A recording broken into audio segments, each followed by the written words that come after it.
Creole Music Festival back on in Dominica this year. So again, the official launch of the World Creole Music Festival was just announced a couple of hours ago.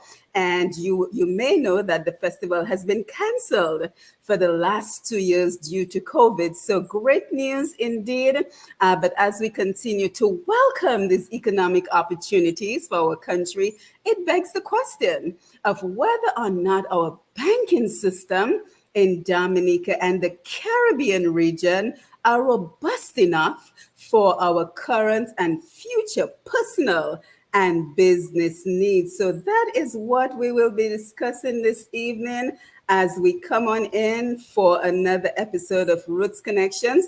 This is episode number 30 for today, August 10th, 2022. And I am your host, Simone Mathieu. If you're joining us on Facebook and YouTube Live, good evening to you. And if you are listening on Q95 and you're interested in joining the conversation on Facebook and YouTube Live, you can head on over to Q95 FM Radio as well as Push Past 10 on Facebook. And you can also join us on YouTube on Q95 FM radio.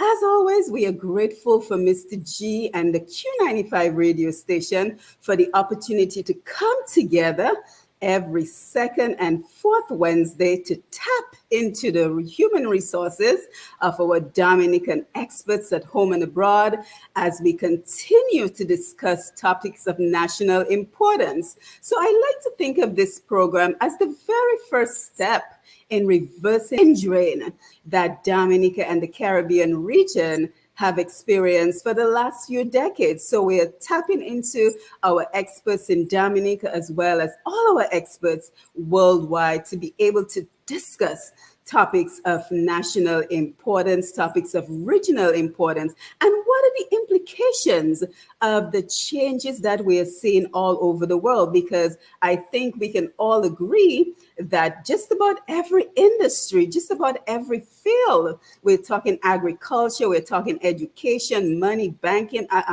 culture, entertainment, just about every field that we can think about, they're changing. So that is our goal. Our goal is to be able to tap into our experts as they help us to navigate these changes.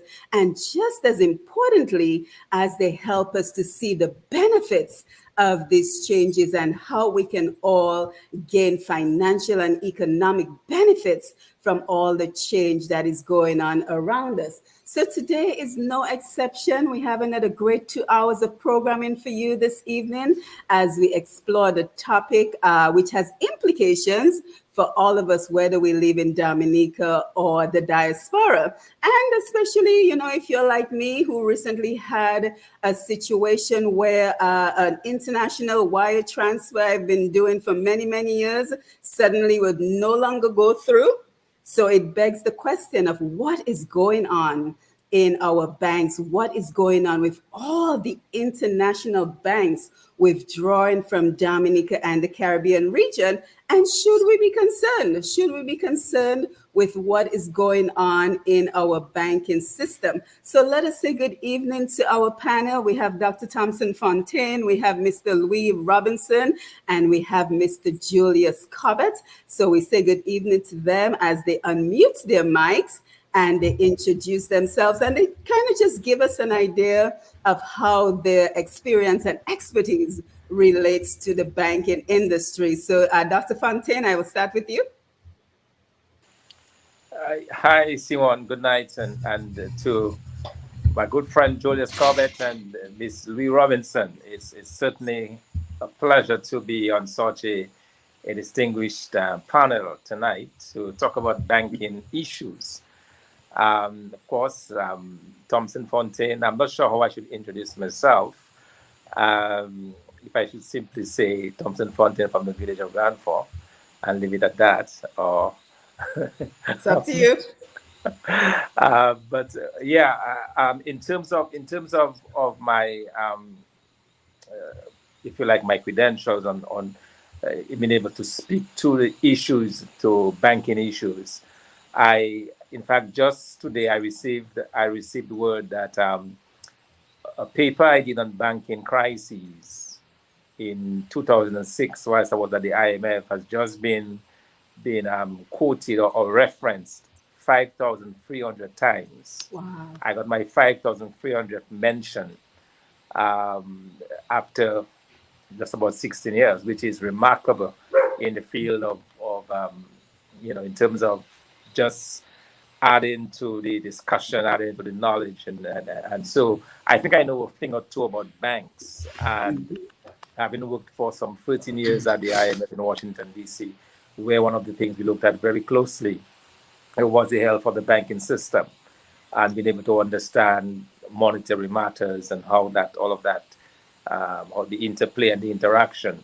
So I think, Simone, it's my pleasure to be on this program tonight to discuss those issues, because even today I received via Facebook or for some social media an announcement from the National Bank of Dominica Yes. indicating that they will no longer accept anybody can just now walk in from the street and exchange foreign exchange. You could do that without any questions asked. Now they say that you must have an account with the National Bank of Dominica to be able to make that transaction. So that's a new restriction that we see. We'll discuss later about why that is so and what is going on. But just to give by way of introduction, as I said, I'm delighted to be with a former manager of the National Bank and a former very high-ranking official as well of the National Bank of Dominica. So I'm sure they're better placed than me to talk about the National Bank. But certainly with my experience in banking and financial matters, I look forward to making some contribution tonight. Yes, thank you, Dr. Fontaine. Mr. Robinson. Good evening. Of course, I'm Louis Robinson from the little village of Marigat. I have spent over 35 years in the financial services sector, both as a regulator and a regulatee. In other words, I've worked with the state of New York and the state of Florida as a senior bank examiner. And then I worked in the banking sector with such industries like Banca Nazionale del Lavoro, which is Italy's largest commercial bank and the 25th largest bank in the world after they had to cough up 9 billion. I have worked as a compliance officer, chief financial officer, and as head of internal audit.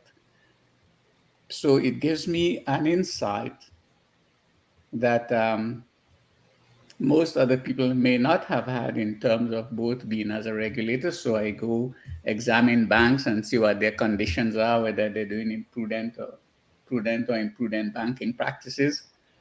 And as in compliance, when you examine banks, you look for whether they are complying with the latest was the AML's BSAML, that is Banks Compliance Act, Anti-Money Laundering, and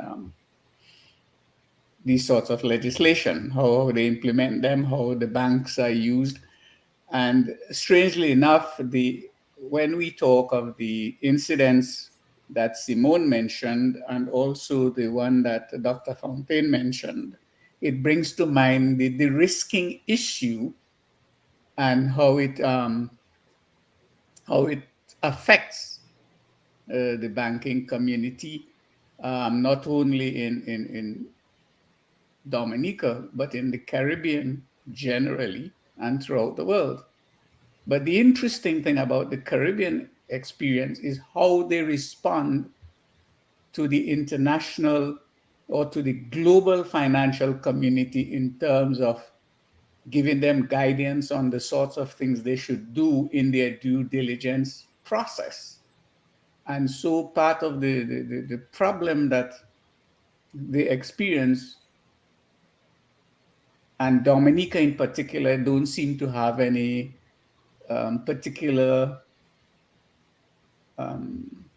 regulatory framework, no policy, no monetary policy per se by the government in particular. And there generally seem to be a lack of understanding of the role and the function of the National Bank of Dominica as a fully fledged independent commercial entity. Yes, but Mr. Robinson, before we Thank you. go into the details, and thank you for giving us a very engaging introduction. Before we go into the details, let's have Mr. Corbett introduce himself as well. You're muted. So, I'm on mute right now. That's okay. Yes, you're good. Well, thank you very much, Simone, to have me among this illustrious group of top-notch professionals. Dr. Fontaine is perhaps one of the among the best and brightest in the business of business and economics. And Louis Robinson has a very large, extensive background in banking and supervision.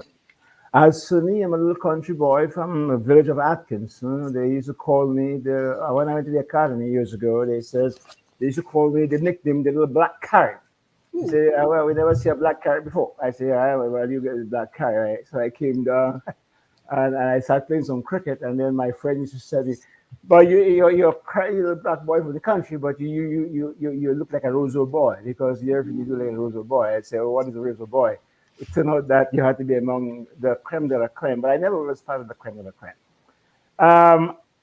I happen to be in the unique, belong to the unique club. I am one of two persons who have ever managed both a national bank and a commercial and development bank in Dominica. I was the first, as a matter of fact, to become the general manager of a commercial bank and the development bank, and I was succeeded by one more person. I'm here primarily because I believe that there are a number of activities taking place in the banking business that I'd like to share my wisdom and understanding. But we'll get into that a little bit about. I'm also like to announce that I am the president of the Alternative People's Party. Believe it or not, it still exists. Notwithstanding what you were hearing over there, the Alternative People's Party still exists, and I am the president, and you'll be hearing more about us in due course. But we have a banner of the clock. That is to say, the time has come. But we'll talk more about that later on as we progress, perhaps in another segment. I'm very involved here in Florida in the affordable housing for the poor and the destitute. I am with the Catholic Charities as a director. My role here is to help find financing for home and to not only allow the homeowners to own homes, but to be able to retain them, to keep them. So I'm excited about that. I'm also a lector in my church. I read the scriptures and I love Paul and Isaiah. These guys are great. And I just a few days ago, I joined the church choir. So I'm pretty busy. I love sports. I play a lot of tennis. I'm into golf. And I'm also a regular on Aussie versus Sports Ride.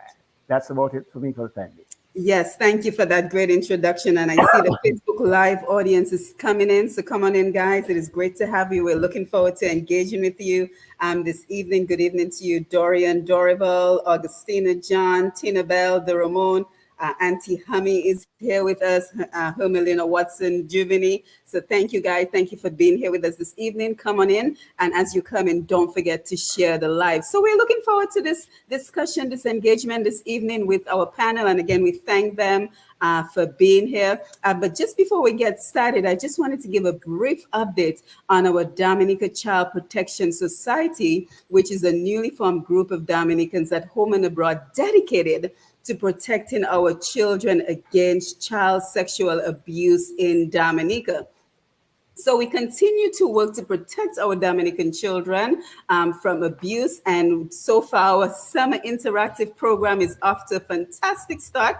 We are doing the reading of the book, If You Touch, I Will Tell, where we are encouraging our young people and educating our children on how to protect themselves against sexual predators, because Kanisha Etienne's disappearance cannot be in vain. We have to continue calling her name, and we have to continue continue fighting on behalf of Kanisha as well as all of the other vulnerable children in Dominica. So far, we're grateful for the Ready, Set, Go summer camp program, where we conducted a successful interactive reading program. And we're also grateful for the Dominica Girls Guide, the Cultural Division, and the Kalinago Summer Camp program, who have all agreed to have our volunteers come by. Tanya Dixon, thank you so much for all the work that you're doing on the ground for us and for being a volunteer. So again, if you want to be a part of this movement to combat child abuse in Dominica, you can always feel free to reach out to me at pushpast10@gmail.com, pushpast10@gmail.com, as we continue this important work. So again, if you're just joining us, this is Roots Connections on Q, and today we are looking at why NBD is no longer pursuing the purchase of the First Caribbean International Bank, and we're asking some important questions. Should we be concerned about this? Should we be concerned about the departure of all the international banks in Dominica and the Caribbean? And what are the implications which come with this topic? And we're happy that Mr. Ronald Lander has joined us on this discussion. Ronald, if you can give us a quick introduction of who you are, especially as it relates to the banking area. Thank you for being with us this evening. Hello, good night, everybody. Hi. It's a pleasure to be on tonight with some distinguished comrades. I went to school together with Thomson Fontaine Thank you. at the University of West Indies, where we did our first degree. He focused on economics, while I did economics and accounting.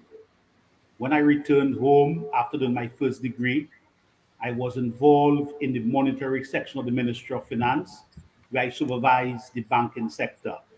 I had a very good experience with Mr. Alec Lazar, which I'll not speak about at this point in time. At another time, I'll speak about it. Then I went out and did a master's degree at Concordia University in Montreal, Canada. And when I returned, I worked at the NDC for a while. Then I spent a significant portion of time at the Financial Intelligence Unit that was involved with the banking sector pertaining to money laundering and financing of terrorism. I'm very happy to be on tonight, and I trust that I can add value to the discussion.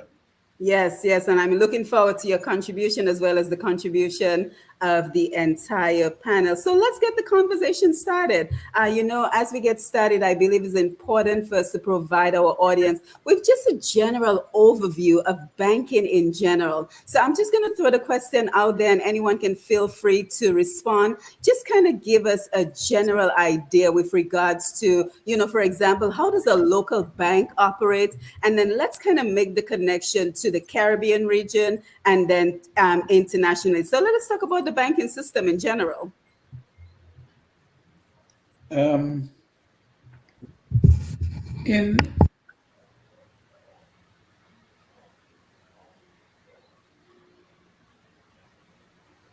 Oh, Mr. Robinson, are you on? Let's try again. Hello? Yes, go ahead. Yes, as I was saying, in Dominica, in particular, it would seem as though the powers that be do not understand the significance of the financial services sector to the whole economic development of the country. If you equate it with a car, you have a beautiful Mercedes, a BMW, whatever, and you have it in your garage, but you don't have petrol to put in it. It's just a piece of junk. It can't go anywhere. And so if you have your financial services sector, which in effect is like the heartbeat of your economy, because you do trade, you must finance it. You want to do construction, you have to finance it. You want to go into any business, you have to have money, you have to have capital, and these things come through the bank. You make your savings through the bank, and in a way, the banks do create some form of money through what we call the multiplier effect. For example, I deposit let's say I deposit $1,000 in the bank. That $1,000, the bank decides to lend, let us say, 80% of it. So they lend 80% to one person. The person uses it to do something, buy goods, services, whatever. And the person who receives that 80%, which is like $800, they deposit it in a bank because it pays someone who deposited back in the bank. And then somebody borrows 80% of that $800, gets some services, and then deposits it in the bank. He deposits that $800. Somebody borrows 10% of it, 90% of it, and so on and so forth. It will go to 10 times. By that process, you may end up with 10 times the original amount. So in other words, you only deposited, let's say, $1,000, but in the end, you end up with 10,000. So in effect, it's the multiplier effect. They literally create some money in a way. They don't print it. They create it by just extending the loans to each other. And this is how the economy works, because the financial service sector is incredibly important, very important. And if you don't manage it properly, if you don't have effective and good policies, you are not going to, your economy may not go anywhere. The other thing is that the other banks, like you had Scotia, you had Barclays, now you have SCIB, you have Royal Bank. They are branches of a larger bank in the international community. Now, these banks were basically, I don't think their first priority was to develop Dominica per se. Their first priority was to facilitate imports from their countries into Dominica. Or sometimes if they give assistance, then their banks were there to capture that money and return it to whichever country it came from. The Canadians gave us a lot of assistance. The British gave us, so their banks were there to capture that. The other thing I feel, though, is that because our banks don't seem to have, or the powers that be don't put emphasis on the financial services sector, we seem to be there just to facilitate aid, or the recipients of aid, or the depository for aids received from countries, rather than for promoting trade. And I think that is one of the greatest problems that we have. The other thing that I think that is not very understood properly in Dominica is that the National Bank of Dominica, as an independent, fully fledged commercial bank, it's its own entity by itself. It is not a branch of anything. The branch at Portsmouth or at Canefield are branches of the bank, but the bank itself is a fully fledged commercial entity. It has to facilitate development. It has to facilitate the growth, not only the development of but of people as well. And I think the problem, one of the problems that we have, we appoint boards that basically don't have basic banking knowledge. I mean, you could do that. Yes, you could put a farmer on the board. But the chairman of the bank should always be, in my view, either a retired banker or an experienced person who has knowledge of finance, economics, accounting. You must have these kinds of knowledge and experiences. Because if you... thank you, Mr. Robinson. Anyone else wants to chime in? Yes, Simone, if I could, one of the things I wish to add as well to the whole idea or the whole concept of banking is that it is based on trust, in the sense that as individuals, we have the faith or the belief that when we surrender our hard-earned cash into the banking system, that when we are ready for this cash, we can get it back. So there is an element of trust that people basically surrender their wealth to an entity that we call a bank. And the bank then goes on to lend these monies to other people and create the money multiplier impact that was so well described by Louis, in the sense that they use whatever is put in there to give up. Now, once this confidence is gone, once people start to lose confidence in the banking system, then they begin to withdraw their monies. And if enough people withdraw their savings from the banking system, we have what is called a run on the bank, and ultimately the banking system itself can collapse. So this whole issue of confidence and faith in the banking system is critical for the long-term survival of the banking system. Excellent. Mr. Corbett, you wanted to jump in? You're muted. Can you hear us? You're muted. Yes, there you go. Yes, we can hear you. Okay. Can you hear me now?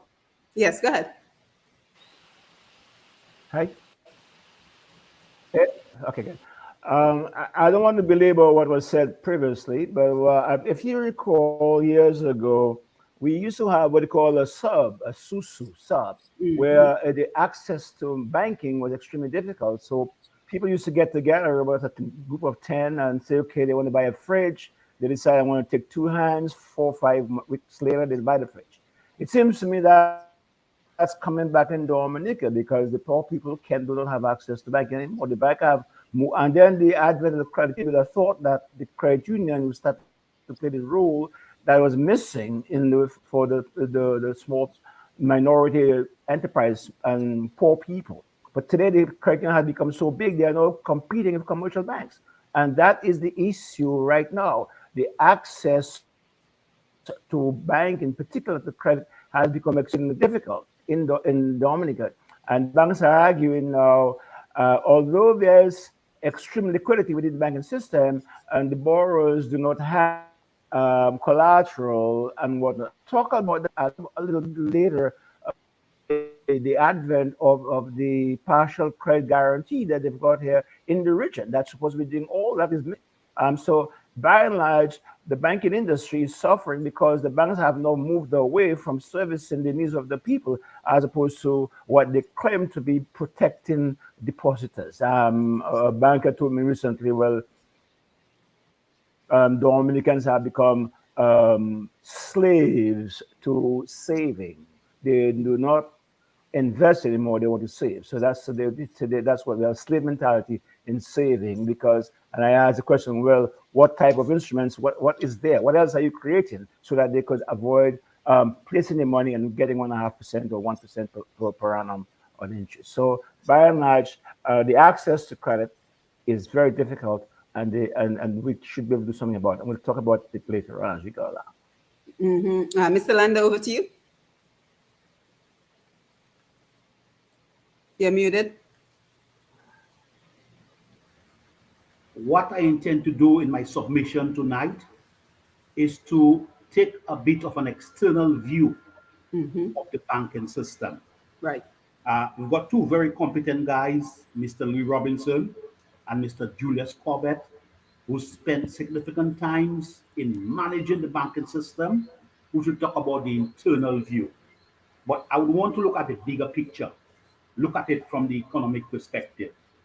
Before that, Miss Mathieu, I'm very happy to see you. I have not seen you for so long. I was thinking the same thing. I know your family very well. Willie and the Willie cats. I will fall from a house. I will fall from a tree. Fall in love. Fall in love. I must fall in love with you. You must fall in love with me. To your mother. Yeah, Willie and the Willie cats. Yeah, she says hi. It's a beautiful reunion. The National Commercial Development Bank of Dominica was established by Act number 27 of 1976. It became functional in March 1978. And it was due to the vision of Honorable Vic Riviere. Vic Riviere had a vision how he could get involved in commercial and development banking to compete with the Royal Bank and the Barclays Bank. These were the elitist banks in Dominica. Somewhere in 1982, the 8th Bank was formed. The 8th Bank was removed from the National Bank, and the 8th Bank specialized in developing aid to institutions. At this critical point in time, we had a very vibrant economy. We had export crops, we had bananas, our tourism was just about there, our manufacturing was doing very well. And because of the vibrancy of the economy, the commercial banks were doing well. The profitable operations of the banking sector is a function of a buoyant economy. What has happened in the recent past? We've seen a stagnation of the Dominican economy over an extended period of time. We don't have a main export crop since after bananas. Tourism is struggling. Yes, we're spending some CBI money in building certain facilities, but the access, be it the air access or the sea access, has been very deficient. Manufacturing also has taken a blow. Bello, brewery and beverages, Dendrosimos, we've been seeing those areas deteriorating. And consequently, it is creating a problem for the commercial banking system. When we look at the main contributor to the GDP, we look at agriculture. Agriculture is a main contributor to the GDP. However, we've got a major Haitian presence in our agricultural industry. And consequently, the resources that are generated from agriculture are filtered away out of Dominica into Haiti. The other major area that we look at is construction. Who's doing the construction now in Dominica? The Chinese, the Haitians, the Jamaicans, the Lucians, the Trinis. So with all the activity, with all the health centers, with all the apartments are being built, those monies are not being filtered and involved in the banking system. We look at the wholesale and retail trade. What has happened recently in that area? The Chinese have taken over Roseau. So we've got a group of persons, be they be Chinese, be they be Haitians, be they other foreigners, who are not involving the development of the banking system. And consequently, the banking system is under a lot of stress. There's a minimal demand for banking services. And consequently, we're seeing certain banks under a lot of stress. We saw the Royal Bank recently. The Royal Bank was bought over by National Bank. The last financial statements are from the National Bank is 2020. Royal Bank was bought towards the end of 2020. 2021 is not out as yet. So I'm seeing the impact of Royal Bank on our National Bank. We saw a situation where the Scotia Bank was bought over by the Republic Bank, which was a very good initiative. We saw a consolidation, very important, a consolidation of the credit unions. If there was not that consolidation of the credit unions, I can safely say that credit unions in the external areas would have evaporated. So this is the area that we need to acknowledge and applaud for the consolidation of credit unions. We are seeing a situation in Dominica where there's a lot of cash activity, starting from the areas where Mr. Chavez was making a lot of money available to Dominica, currently with the CBI, where we're having a lot of activities happening in Dominica on a cash basis.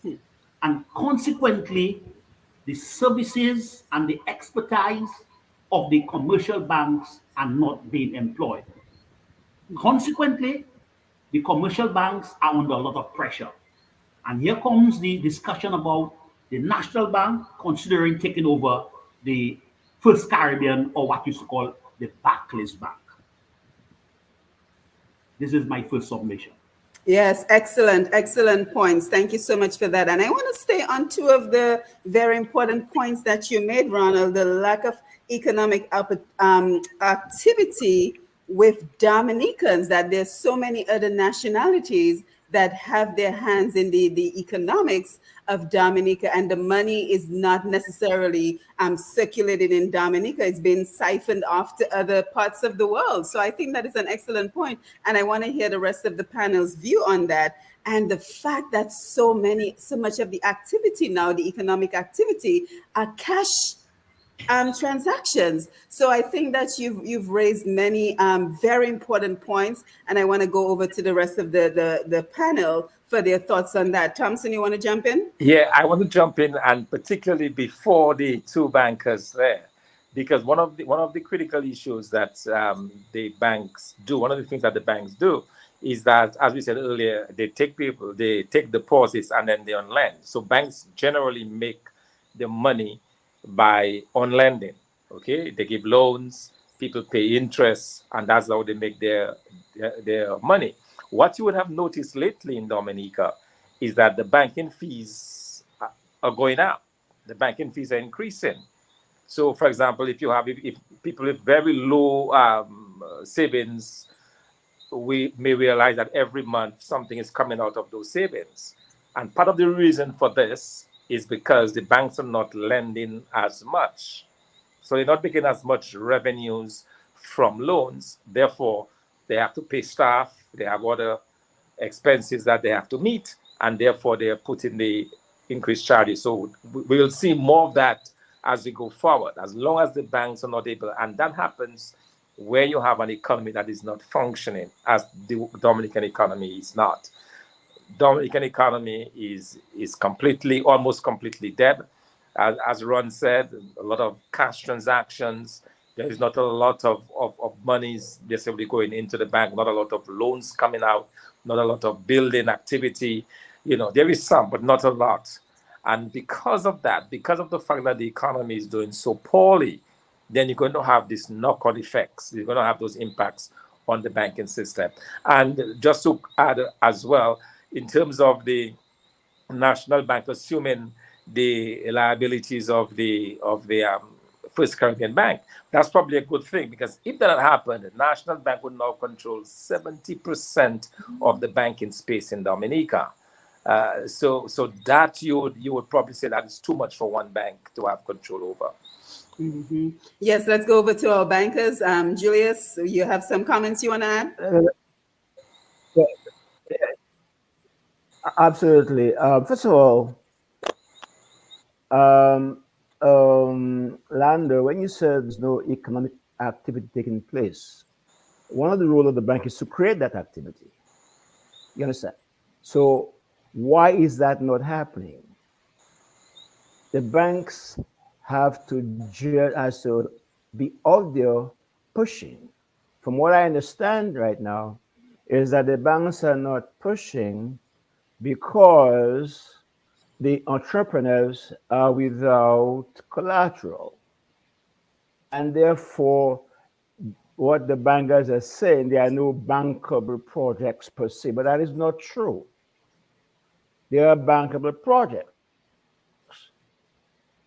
Question that who is going to supply for these entrepreneurs, minority enterprises? Okay. Now, it is my understanding that the governments of the islands, about 6 or so, have joined together and formed what they call a partial credit guarantee,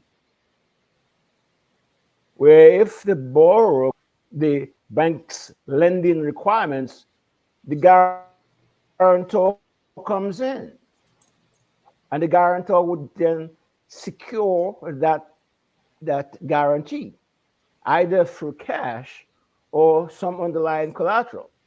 In Dominica's case, we've got a lot of money hiding around. The government supposed to be out there using the cash, the excessive cash that is being held offshore to create, borrow money, should not be able to get funds there is funds available to provide that collateral. You cannot be asking the entrepreneurs to put 20% equity, they don't have the equity.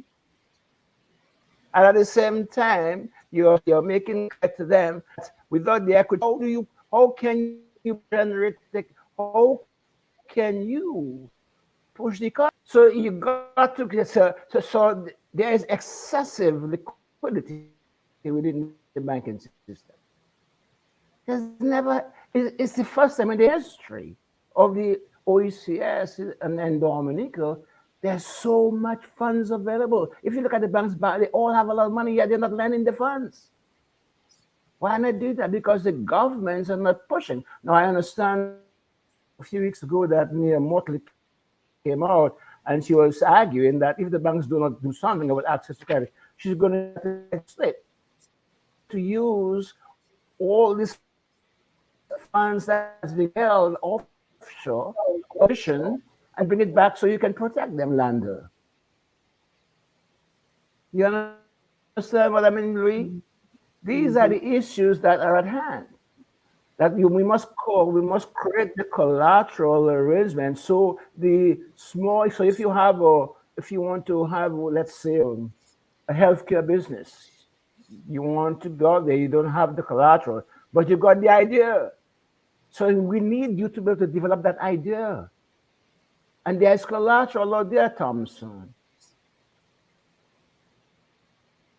There's funds available. St. Kitts, you know what they did? What the government St. Kitts did? They put up $2 million to help capitalize the partial credit guarantee. $12 million to capitalize that organization. I was looking at the report. I'm not seeing anywhere where this partial credit guarantee have actually used the guarantee. The World Bank gave $10 million, borrow the funds. They use part of their CBI funds to help capitalize that. So there is funds available. The question is, how do you redeploy these monies within the economy? And really, that's probably something that you in the supervision can probably tell us a little more about. Yes, and that's a good question for you, Mr. Robinson, as well. But it's like, as I come to you for your thoughts, I think one of the points you made to me when we spoke as well is the lack of investment opportunities from, in the banks and just simply the reliance on loans. And we also have seen a very great reliance on cash. So let us talk about why that is important. You're muted. You're muted, Mr. Robinson.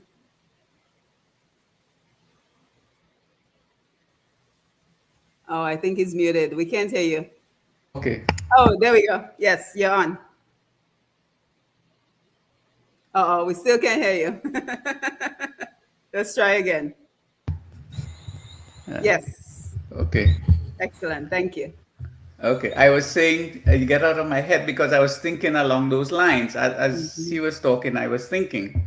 One of the things, as you reminded me, is the lack of investment opportunities, basically. And the other thing is the amount of cash transactions which are being mainly conducted by the government. Now, this is of concern to probably your correspondent bank, the international community. Why is it that you are dealing purely in cash? Is there a reason why basically you know that there's all this cash in the economy? I mean, whatever job is being done, the construction mainly is government building hotels and giving people money to build hotels and these sorts of stuff.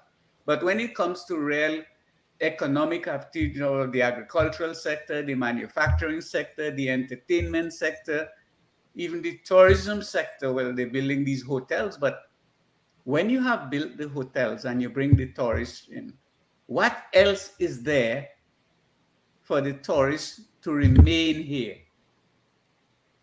Our beaches are not properly kept, or rivers are disappearing.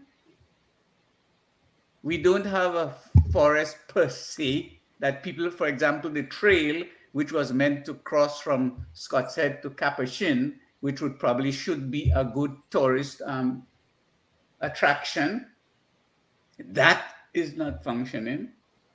The other thing is that somebody mentioned these industries that went out, and I think Julius mentioned the fact that the bank has to create the opportunities. Why should DCP have left? Why should Kubuli have left? Why should Coke have left? Why should these people have left? I will give you an example. When I was at the National Bank, I remember when I came on board, the Kubuli was on the verge of extinction. At one point in time, the same gentleman who managed Harris Paints managed Kubuli at the same time. That is to tell you how Kubuli was. I went to the factory because I knew the manager. He was a friend of mine for a very long time. I went to him and I said, how can we help? He said, are you crazy? Nobody in the banking industry has ever come to this factory. What are you doing here? I said, I want to help because it's a local product. It employs local people. The money turns around in the economy. We export the product. We started talking and I said, well, Heineken's has reduced the size of their beer bottle, but yours remain the same. I will drink about 5 Heinekens, but I can only drink 2 Kubuli. He said, well, I need about $5-6 million to retool and this kind of stuff. We have gone to the bank, nobody will lend him. I said, look, give me a proposal and how much you want.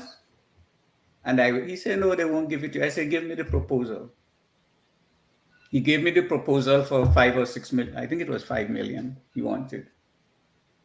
And luckily, we had persons on the board like Mr. Colin Bully, Mr. Norman Rule, Mr. Frank Barron. And I think they understood when the proposal went, because there was opposition, but when the proposal went, they were the ones who basically added strength to the proposal. Within 1 year, Kubuli had come out of the red and were in the black. Mm-hmm. And they came back later and they said, look, this is our position right now. We owe the government 1.6 million in taxes, but they will take $1 million, but we don't have the $1 million to give them right now. Could you help again? I said, sure, I tried. And again, the board thing. They were able to put $600,000 back into their profit immediately. Take it out of the provision to pay this tax debt. And so Kubuli stayed. After the Erica, the first thing the Prime Minister says, oh, well, he will not be extending any concessions. DCP moved out. Mm-hmm. And so Kubuli again, after Maria now, factory went in, they moved out. Now, where were the banking? Well, I didn't expect Scotia or Royal or FCIB to go and do anything. It wasn't coming from Canada. It wasn't coming from the United Kingdom. It's a local product, local development. But I expected the National Bank to go out there and ask DCP, what can we do? How can we help? What is it you need? Okay. Instead, but the government now, while they were not going to extend any concessions, were able to give $6 million to one of the passport sellers to go and make bar soap. Now, since 1980, Dominicans have been looking powder or liquid soap. People don't wash in the river anymore. People use washing machine. Can you put bar soap in a washing machine? But this is the sort of lack of the opportunity. And when we talked about the credit union, I recall certain persons who were mad at me when I said to the government, the credit union movement has gone past what its initial purpose. It is now a fully fledged commercial financial entity. Therefore, I don't think the cooperative division has the capacity to oversee or regulate that sector anymore. So therefore, it should come under the financial services in the ministry. People were mad at me because the government did do just that, and they were telling people, well, government wants us to take your money. But this is the sort of thing. And also, Brother Landa there mentioned the FIU. Now, I recall when the government changed in 2000, somewhere down around May or June, around there, the then Prime Minister, Mr. Rosie Douglas, met me one day and he said, look, we are on the blacklist and I want you to prepare, do something for us to get off the blacklist. I give you 2 weeks to prepare it, to give me something. I'm going out. When I come back, you must have it. Mr. Robinson, Yes. is a negative list. It's a negative list. It's not blacklist. Everything Well, is black. It's a at the negative. time, I know. But that's what it was called at the time. Anyway, so I did prepare this stuff. And within a week, he's somewhere in New York and he calls and he wants a draft, which I don't know. I had a draft ready, so I sent it to him. And the whole idea of the Financial Intelligence Unit was to function in absence of what I had initially proposed to the government, was to set up your own supervisory and oversight arrangement. And you can do examination of these institutions separately or jointly with the ECCB. And you could do that by, first of all, getting the funding by one of these international organizations for about 5 years, the initial 5 years, at which time, when you go to visit or examine these entities, you charge them so much per hour per examiner, so you can build up some funds, so you wouldn't have to rely on the consolidated fund for financing that entity. Mm-hmm. That was the original idea. So the slip up was, instead of going through the embassy to the State Department to require the assistance, they went straight to the DEA. Departments cannot extend aid or that kind of stuff. Mm-hmm. You go through the State Department via your embassy, and then they will direct which agency could provide the assistance. Right, right. And I think, Mr. Robinson, you're making some really great points, and I want to thank you for that. But I want us to take a closer look at why the international banks, because I just find it incredible that now we have not one international bank in Dominica. So Ronald and Mr. Corbett, I want to come over to you guys for that one. And then Thomson, I want you to speak with us about the role of the CBI, the role of potential money laundering in the region, and all the importance that may play in what we're seeing in terms of the banking system. But before we do, we're coming up on the 9 p.m. hour. DJ Shan, if you're still with us, we would like to run the phone numbers for anyone who would like to call in and make a contribution. And we're going to just jump on the Facebook Live while everyone on the panel kind of rest your voice for just a minute before we come back to you and see what our comments are on Facebook. So DJ Shan, again, if you're still with us, we would need for the phone numbers to be called out so that our callers can join us. So Dorian, blessed night, greetings to all. I'm waiting to hear some good vibes. Thank you for being here. Dorian, Augustina, good evening, everyone.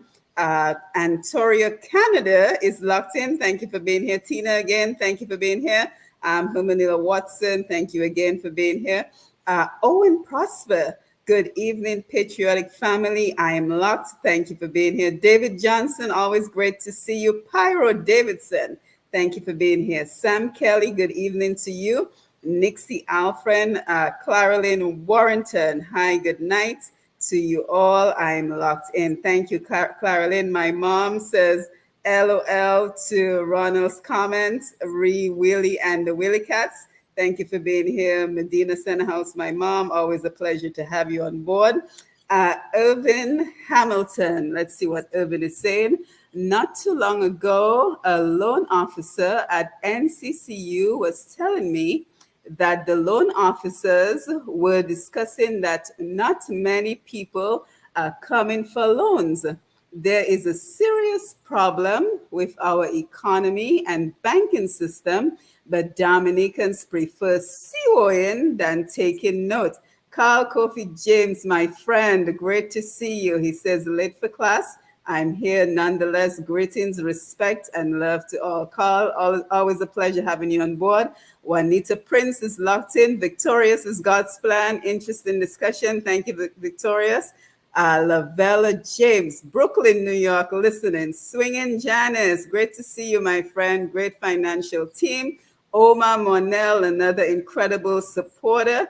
Evening, wonderful discussion. So thank you guys. Thank you all for being here. Don't forget to share the live as we continue talking about the implications of the international banks leaving Dominica and the Caribbean region. And many of us are starting to feel the pinch because in my case, a simple wire transfer no longer went through.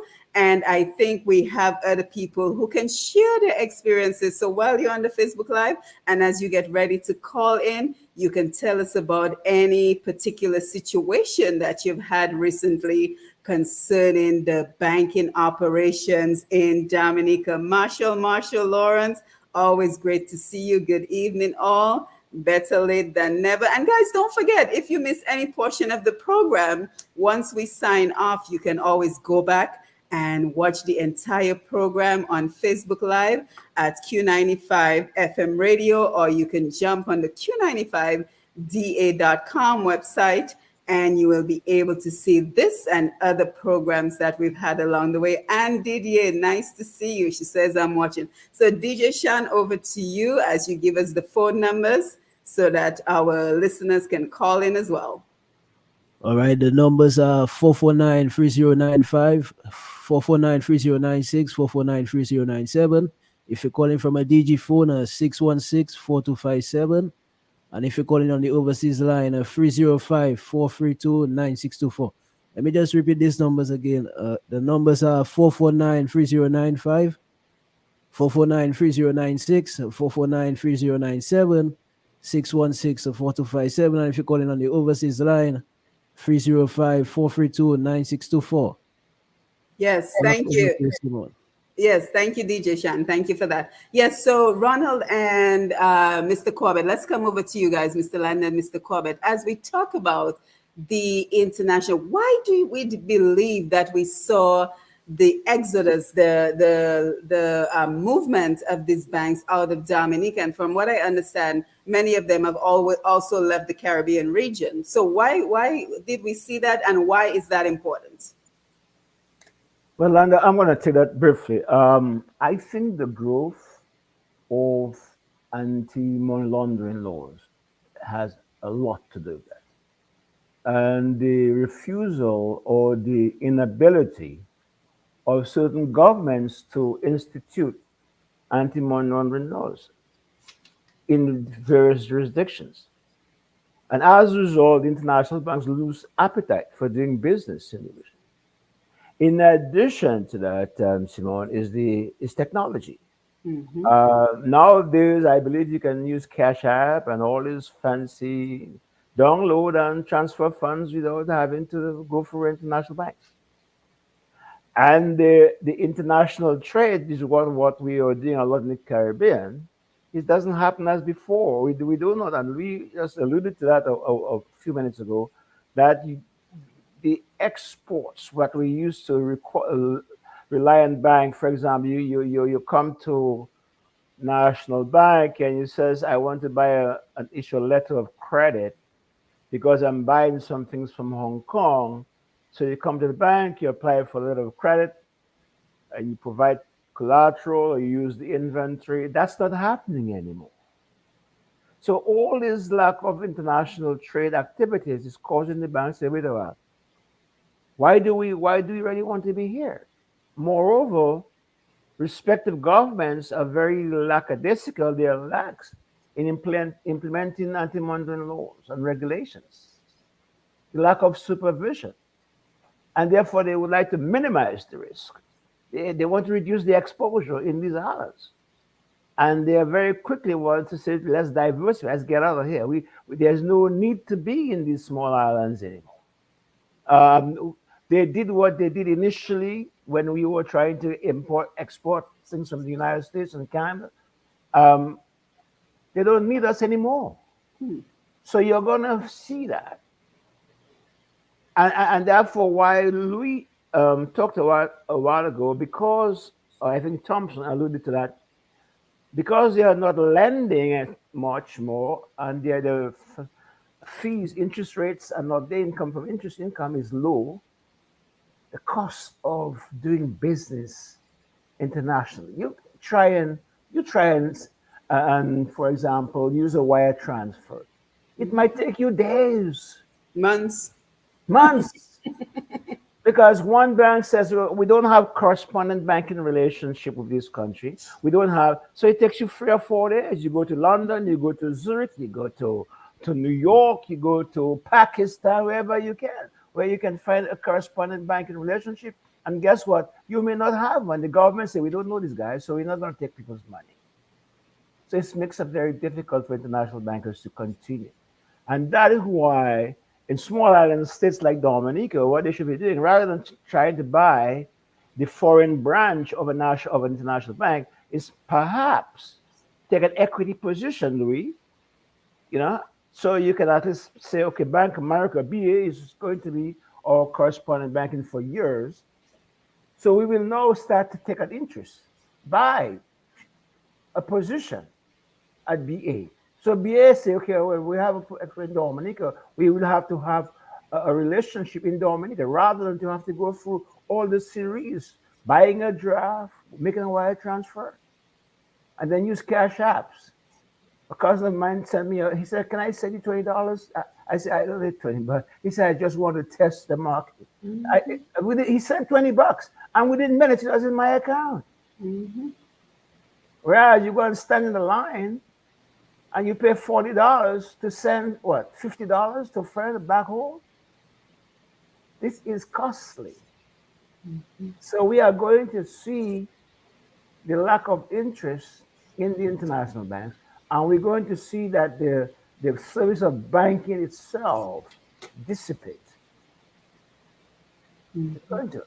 Yes, excellent. Ronald, let me come over to you, and let's also talk about the implications, because I'm happy Mr. Corbett mentioned about how long does a transaction take, because even recently I was in Dominica and simply depositing a check into National Bank, a check from Bank of America, now takes 6 weeks to be cleared. And as far as I can recall, I was able to have these checks in the past cleared in a matter of a couple of days. So I think there are real implications for individuals, for us as Caribbean people, as well as implications for doing business. Because here is what is the irony. The irony is that now that we have the technology to be able to embrace e-commerce, but without the ability to have a robust banking system, then it's futile.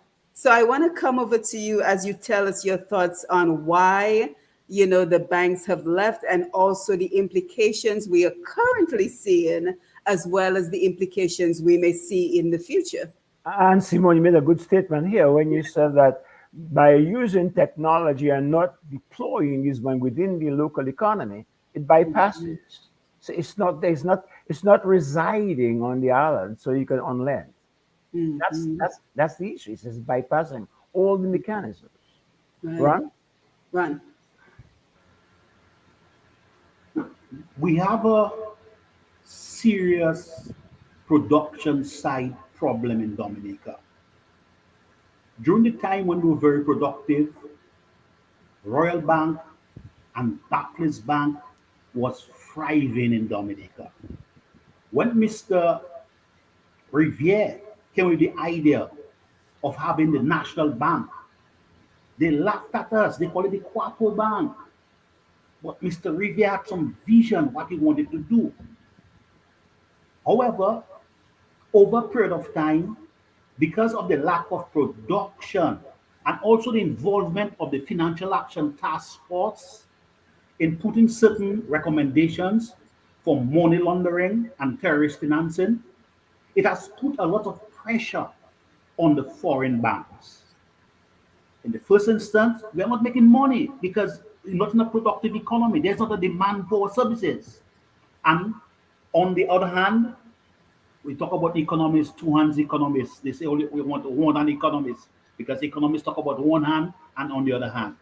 On the other hand, you've got more regulations being put in place by the FATF, put into money laundering and terrorist financing. So it's putting more stress on those foreign banks. And consequently, they are de-risking. They are moving away from areas they view as high risk.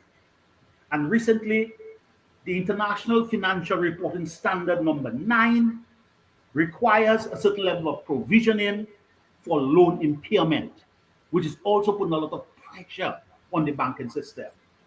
And consequently, those foreign banks are not seeing the viability in operating in small island states which they view as high risk.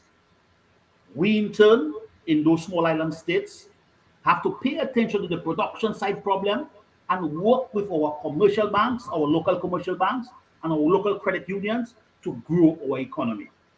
There's also a problem with corresponding banking relationships.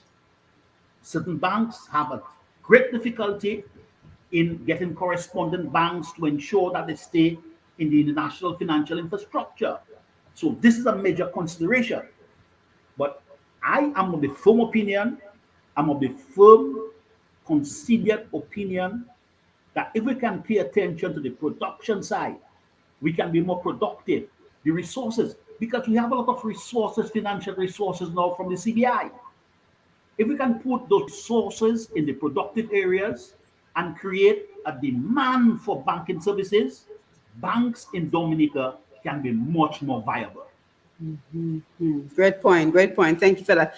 Thomson, you want to chime in? And also let's talk about the implication of, the CBI and everything else that comes along with it.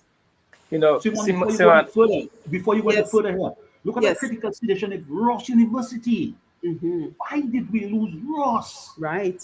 Ross was creating so much activity in Dominica. That was And the ripple medical effect of tourism. the financial opportunities Ross created. Yes. Absolutely. Creating demand for financial institutions.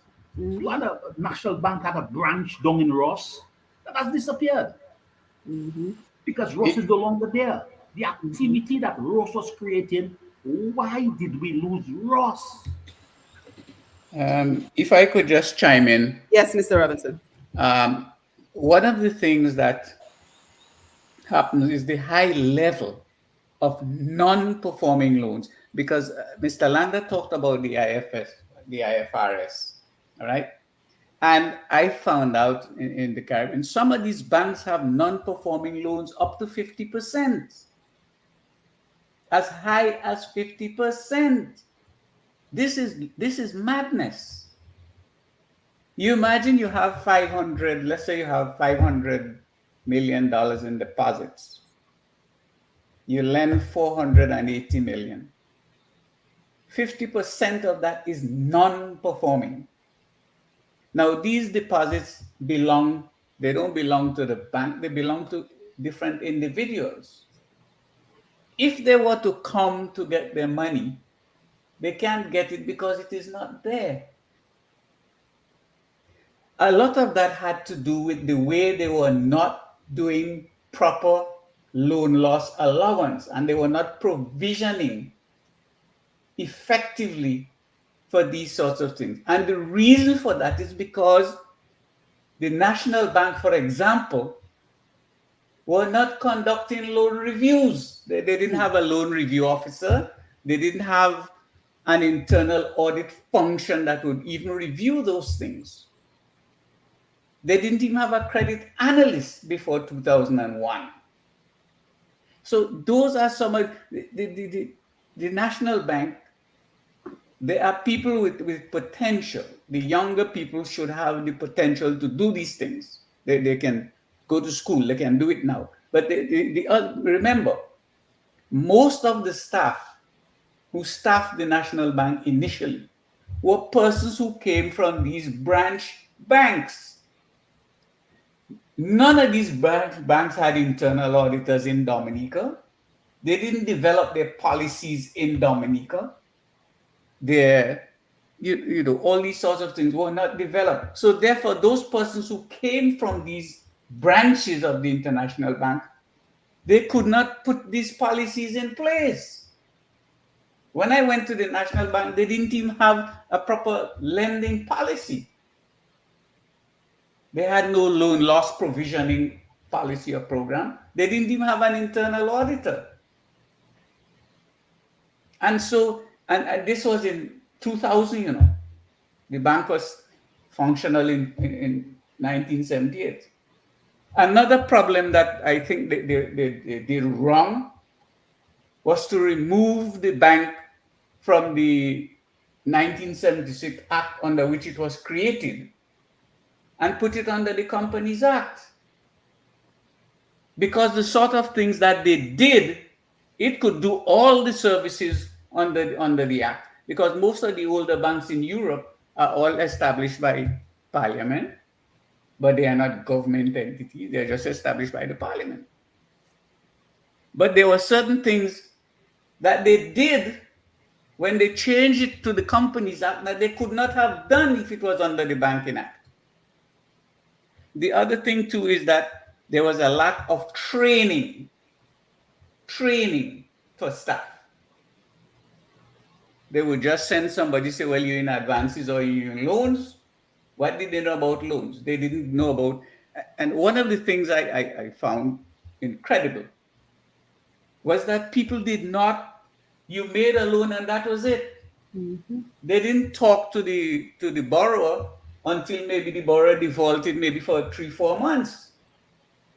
And even then they didn't talk to them because they didn't understand. When I got there, I decided I had to get a vehicle for the lending department, and that the staff of the lending department would work in the office 3 days a week, and the other 2 days you have to go and visit every customer the bank have, talk to them, see what they're doing. If you lend somebody a timber, you go out and you see, well, okay, how are you doing with your sewing? And, tell them, okay, make a handkerchief for me and pay them. But you keep in it, but this is not done. Mm-hmm. They sit down and they expect somebody to come to them and ask them for a loan. You also have a response. Go out and say, okay, how can we help you? What are you doing? And so on and so forth. I remember there was a lady who was doing a housing project. It was a good product. Did the bank help? No.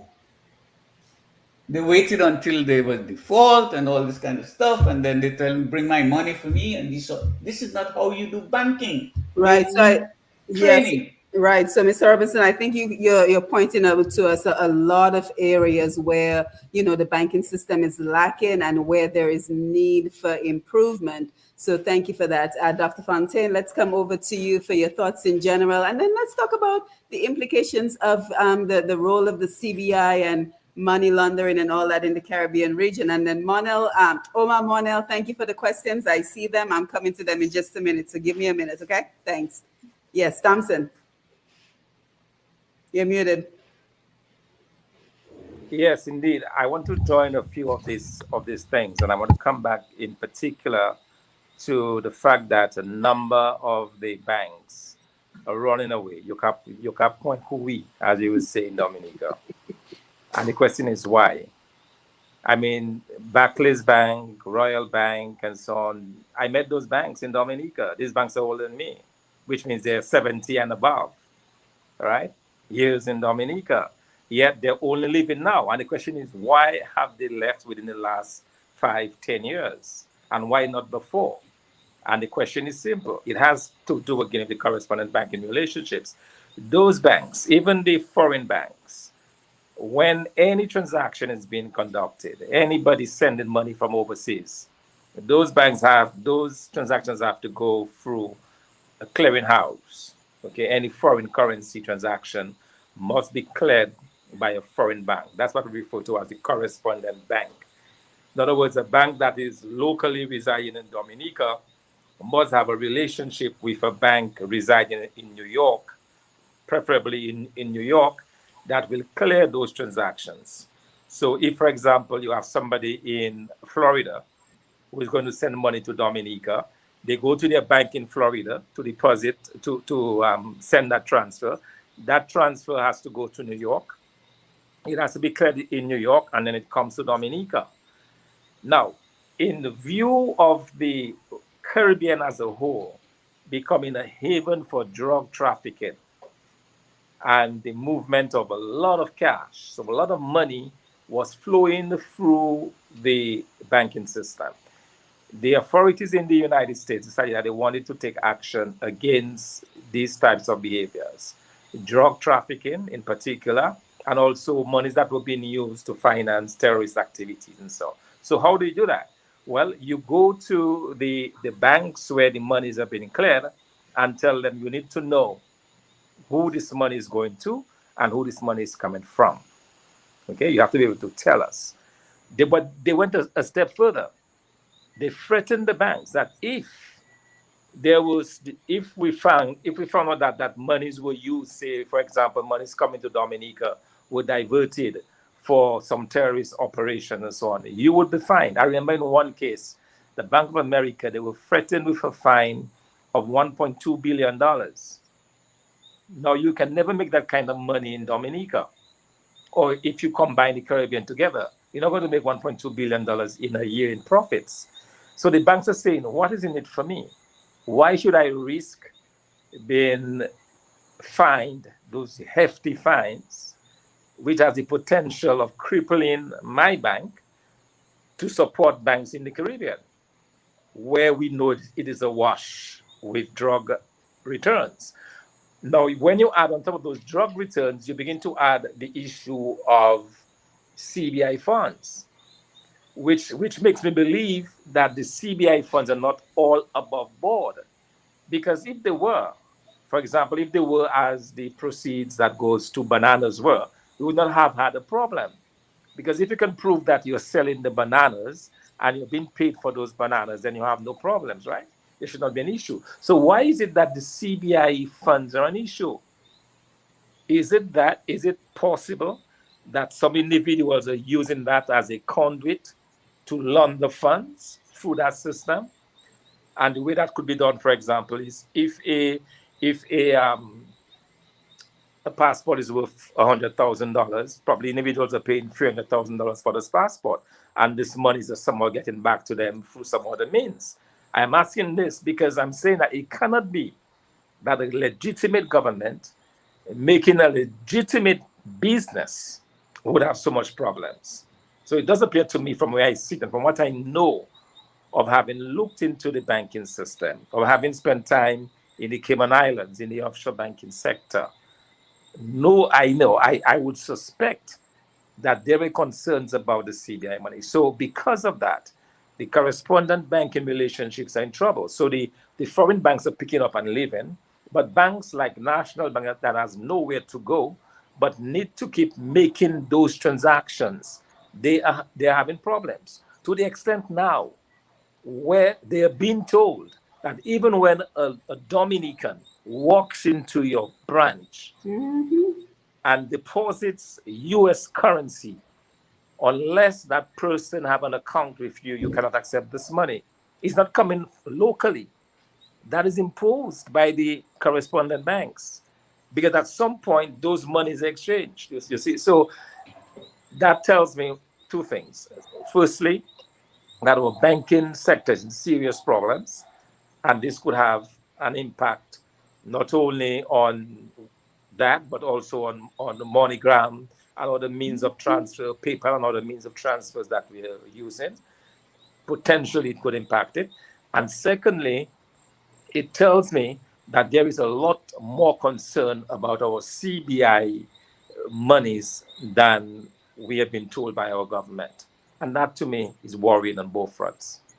Yes, excellent. And we have some excellent comments coming in on Facebook Live, so we're going to get to them. But I just want to open up the floor to all the panel, everyone, and just ask, should we be interested in having these banks return to our shores? Is there a need, is there a benefit for trying to recruit these international banks back to Dominica? So, Mr. Lander, let me come over to you. What are your thoughts on that? Is there a benefit? Should we be making any effort to try to get these banks back to our shores? Yes. When I went to the AGM, National Bank AGM, and I understood that we were about to purchase Royal Bank, I was very concerned because we need those international institutions in Dominica to enhance our international reputation. And I raised some questions about the purchase of Royal Bank. And the management, the board of directors said they couldn't say anything much. They felt that they were doing a good business decision. That was in the 2020 annual report. The 2021 annual report has not come out as yet to show the impact of the involvement of Royal Bank. I think it would be a faulty decision at this point in time to get involved in the purchase of the Barclays Bank. In a contracting economy, you should not be expanding, you should be consolidating. And you should allow other persons to come in to take the risk of development. And the way I see it going, and the ECCB has made a proper decision to say to our national bank, stay away from the First Caribbean. Allow the First Caribbean to operate as a separate institution. The same way that the Republic Bank came in and took over the Scotia Bank and is now operating as an independent entity, we need to have other international, only regional, but other regional institutions coming in. So in the banking sector, we can have a very good oligopoly where you've got several players, international players involved and competing at a very high level, giving good services, but fundamentally, what needs to be done in Dominica is to solve the production side problem. If we do not solve the production side problem, there will not be a demand for banking services. And consequently, regional and international institutions will not be interested in coming in to invest. So the government and the other agencies related to government has to find a way of solving that production side problem. The minimal production that we are doing now in Dominica is done by foreign entities. All the apartments, all the health centers. You got a guy, whoever he is, using our passport money and using the Chinese. I've never seen a Chinese anytime in the bank. I have my little drinks from time to time. I've never seen a Chinese having a drink where I'm having my drinks. I don't drink as much as a father. Just a little, Ron. It's so fundamental. Fundamental that the persons that are involved in the economy, be it agriculture, be it construction, that those persons are involved in requesting services within the economy. I'm certainly sure if more Dominicans were involved in the constructions of the health centers, of the apartment buildings, there will be a greater demand on the financial institutions. Because we're making monies and we want to request services to improve the quality of their life. So this is the fundamental problem, Right. the production side problem. Yes, absolutely. Mr. Corbett, Mr. Robinson, any thoughts? Simone, Go ahead, Corbett. Yes, go ahead, Mr. Corbett. let me say this. You asked a question a while ago as to is there a need for international banking in Dominica? Mm-hmm. So it bodes to us a question. What is the role of international banking in a developing economy? Mm-hmm. One of them is to facilitate trade and investments. Before, we used to have what we call the FDI, foreign direct investments. Most companies used to use that FDI. The process, forms, and procedures was done through the FDI, through the international banks. Today, regrettably, most of all the CBI, the Citizen by Investment Initiative, have somewhat replaced FDI. And moreover, that CBI funds right now is virtually unregulated. And what I'm saying here is that there are various components to it. Certain section of it goes towards what they call the real estate. Certain portion go towards development, but it does not come under the supervision of Parliament. So there's an escrow account being set aside that is being managed by a contractor and a developer. These funds do not go through the banking system per se. It's sitting there, but it's not being unused. In fact, it comes in there, it resides very shortly. It is being used to disburse funds that is being used simultaneously for a flight of capital. It leaves the country virtually at the same time because the persons who are out there withdrawing funds under this escrow are expats. They're living outside the country. So you are not able to redeploy these CBI funds within the local economy, Simone. That's the crux of the matter. So where does the international bank really come in? There's no FDI. Mm-hmm. There's a lack of international trade per se. There's very little need for trade financing and credit financing export market.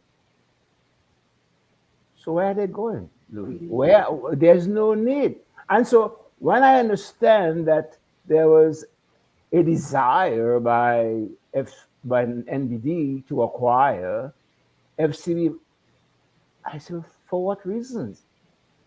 Who is the managing director who goes to the board and tells the board, listen, let's buy FCB? And what does my friend and my buddy Gibbs do? He said, well, why are you presenting that to us? And then you come back and say for a press release that NBD has no longer a strategic interest in that acquisition. Why did it ever even generate? What was it behind? What was the purpose unless there's going to be synergies? What type of synergistic effect is going to take place? Mm-hmm. I didn't understand it. I really did not understand. So there's this political statement where we're no longer interested.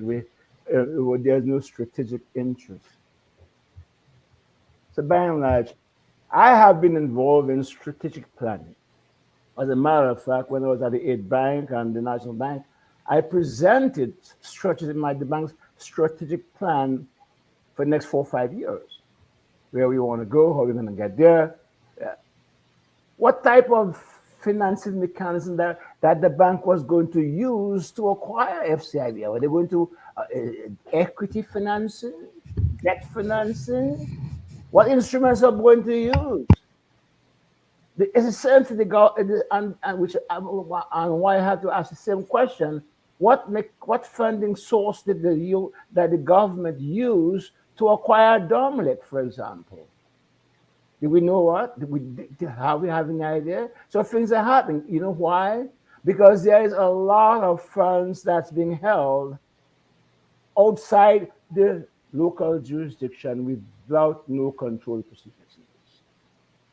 So my answer to the question that I see very little need for international banking service in Dominica right now in the Caribbean.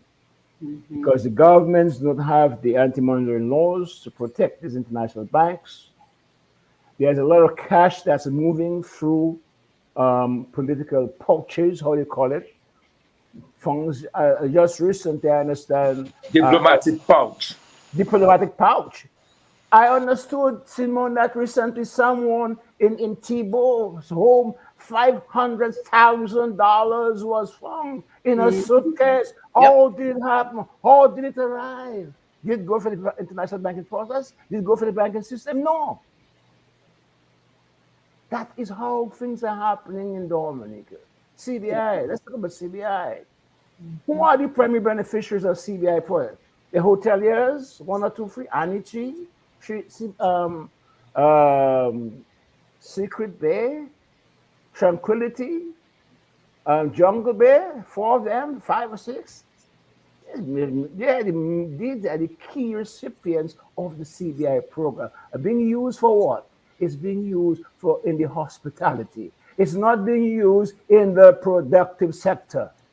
Which is what Ronald was Which is talking what about, the need you for need. production. You need the productive sector. You need that. And guess what? Under the Caribbean partial credit guarantee, the government can use all this cash to as the underlying collateral to secure the debt. Which brings back to my original comment that there's no one in Dominica, no entrepreneur who wants $50,000, $100,000 right now should not be able to get it. And Louis, you said about there's high loan losses. There shouldn't be loan losses, Louis, because the government can absorb it. So what they're doing is, you know what the government is doing with CBI funds right now? Creating wealth creation for individuals. People have had their own home ownership with no macroeconomic effect taking place, Simone. A few persons are obviously own their home. But what is doing for the macroeconomic activities taking place? None. So I want the Prime Minister, I hope he's listening, or he's really listening, that, sir, use those cash you have sitting overseas to support your guarantee so that the young entrepreneurs can go there, go to the banks without collateral, with very little equity, and grow the economy. Because Yes, absolutely. we need microeconomic activity so that it can have a macroeconomic effect on the country. Absolutely. Thank you so much for that. And Mr. Robinson, I want to come to you, but let me jump on Facebook real quick and just take some comments. And what I would like for everyone on the panel to do is kind of just take some notes on any questions you want to answer to, or any comments you want to make with regards to our Facebook live comments. And I really want to thank everyone who's here and participating in our discussion this evening. So again, just take some notes on any of the points that you want to respond to as I get ready to read some of our comments and questions. Omar Monel asked, why are Dominicans not able to use financial transfer options like Zelle, Venmo, Cash App, etc.? He continues, why are international Dominicans required to sign a W-9 to open a bank account? Why is it necessary for international Dominicans to provide large amounts of personal information to open an account? Information such as job history, home address, job address, driver's license, passport, annual salary, frequency of deposits, etc. Detush Alfred, well, wanted to hear from Thomson. I think we covered that. Detush, I'm happy that you reached out to us. Victorious is God's plan. Banks have left because there is an inability to generate revenues in the country because of one, fake entrepreneurship. People are not seeking financing for business anymore because they are getting cash from the government. Two, home ownership.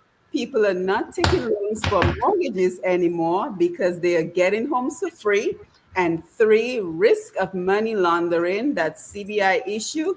Overall, government is giving out too much money too much cash in the economy. And then Omar comes back and says another question was the reason for NBD share sales to provide solvency to purchase FCIB, or was it to help cover negative debt, or is this standard practice?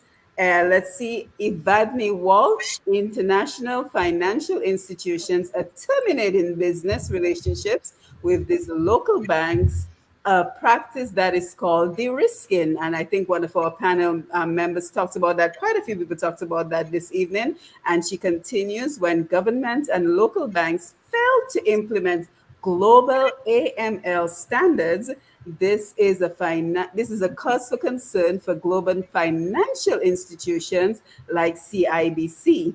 Hence, best approach to reduce their risk is to exit the region, which in turn makes banking difficult for the region. So some excellent points and questions. Glenda Burton says, good evening, listening attentively, very interesting program. Hi to Mr. Lander. And Omar has one more question, last question with regards to that latest housing initiative by the government geared towards young professionals.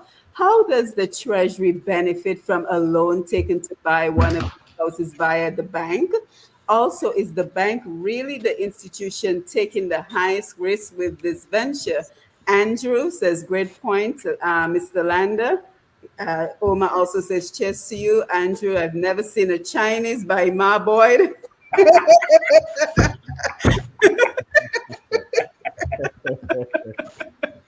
Andrew, it sounds like you frequent Marboard quite often. So that's a good one. Juanita, serious stuff. Mr. Lander, Eliza, good evening, everyone. Victorious, but there's an FIU which could have the responsibility of the FBI, but it is not independent and lacks the necessary expertise. Let's see here. And she also says, why was it impossible to get lenders back to pay back the aid bank? What was the strategic plan to ensure payback? And then Monel, Omar, where is the aid bank and what is it doing? So lots of comments and lots of contributions from our Facebook Live audience, and we want to thank them for always being on board and always being ready to make a contribution to our programming. So Thomson, let me come over to you. Anything stands out? Yes, sure, Simone. I wanted to comment on the questions that were raised by Ronald in particular, and I'm sure can be backed up by the two bankers there. I think with regards to the volume of information being requested, that is all part of the Know Your Customer. That's all in the context of the anti-money laundering, the AML legislation that we are talking about, where the banks are required to know exactly who they're dealing with. So if you're living overseas and you wish to open an account locally, they need to find out your information, where you're working.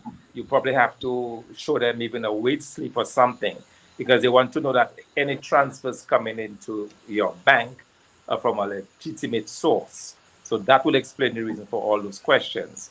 With regards to the W-9, the W-9 basically is a report that goes to the IRS from the institution. So you know that in the United States, the IRS charges the person's income, even their savings account. You pay in your savings. So that is one way the U.S. authorities try to control people avoiding taxes. Because it means, for example, that if you could open an account in Dominica without the W-9, you could be putting monies into this account without the knowledge of the IRS. So that's some of the requirements that the banks have to do now. So that the banks will now have to submit to the IRS your savings at the end of the year, so that the IRS can in turn tax you. So all of this is just part of what the U.S. regulators have been doing of late. Firstly, to guard against anti-money laundering, and secondly, to make sure that people are not evading taxes. Yes, excellent. Thank you for that. Anyone else? Yeah, anyway, to add to what Thomson said with the Know Your Customer, in fact, they must also, what they do is they build a profile so you can be risk low, medium, or high. Now, when they ask you those questions, for example, they categorize you. You must say, okay, I'm going to be depositing every month $5,000. Okay, so you're allowed maybe a percentage, 5-10% deviation. But if you say every month you're going to deposit 5,000 and then you start depositing 10,000 every 2 weeks, somebody will call you in and say, well, have you increased business? I mean, you have another job, or you're generating this income and so on. But what happens is it becomes unpleasant because people who are not properly trained, they tend to interrogate you rather than trying to say, okay, you want to get the information, but you say, okay, well, I notice your income has increased. Maybe we want to develop a new product for you. So, you may be in the car rental business now, or you may be, that's what they want to know. Okay, what is the additional income? But where are you getting this money? Like I remember there's an instant where somebody who was normally was a good customer of an institution. He went to make a deposit and they decided, oh, he's a money launderer. The man has never been charged, never been arrested. It's just old talk. And then you refuse to do that. So the person, what they did was say, okay, besides say, can I speak to the manager? Because he's a big depositor, a very good customer. Go to so the manager said, you have to take the person's money. Because if you suspect the person is involved in illegal activity or the money is illegal, you don't refuse it. You take the money and you file what you call a suspicious activity report.